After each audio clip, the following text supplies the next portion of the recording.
Well, Jeff, this must be very different than writing superheroes like for Agents of Atlas. How do they compare to you? So do they compare? No one runs my script by Report and Casada and makes them sign off on it, so that's kind of nice, or whatever. Even though I get some good stuff that way, but it's yeah, it is one of those things where you have to rein yourself in because no one else is going to.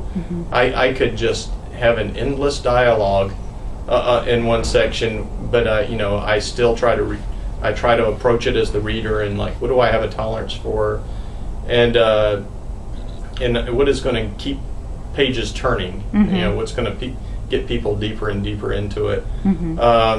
Luckily, even though it is nice to work with editors, and I've been lucky to work with really good ones like Mark Pinichette at Marvel or Ben Abernathy at Wildstorm,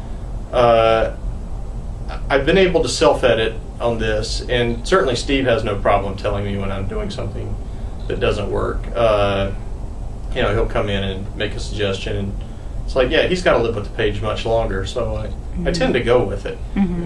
He's thinking hard about it, you know, and we get a fair amount of, because we're in the studio, we get a fair amount of eyes on the book going over it, which helps us catch a lot of things that we might not ordinarily. So yeah, it's a lot of freedom, you know, but I'm not going to belittle the editing process, because I think most people do need editors, and there's a reason editors exist.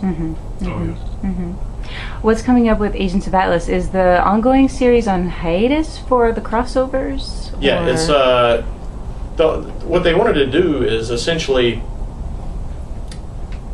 kind of mimic what they've done with Immortal Iron Fist a bit, and have some specials, just some more hopping on points for other readers, and then we've got specials with most of the individual characters coming up, and then also they took into account the fact that, like, I was going to have the Agents of Atlas turn up in Thunderbolts when I take over.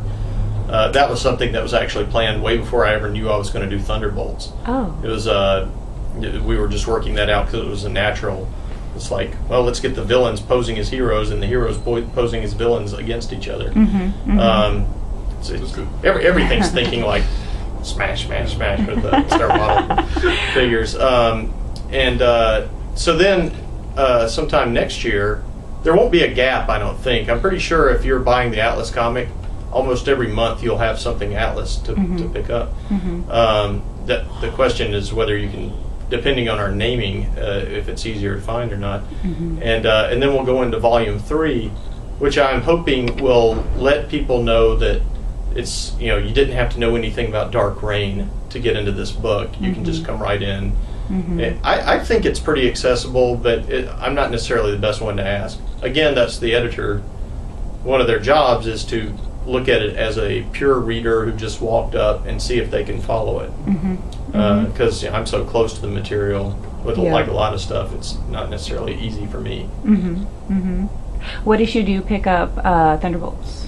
138. 138. That's in October, I think. Okay.